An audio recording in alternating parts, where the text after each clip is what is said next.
magpatuloy hanggang makamtan ang gantimpala.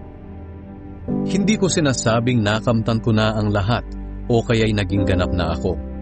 Sa halip patuloy akong nagsusumikap para makamtan iyon, dahil ito ang layunin ni Kristo Jesus nang tawagin niya ako.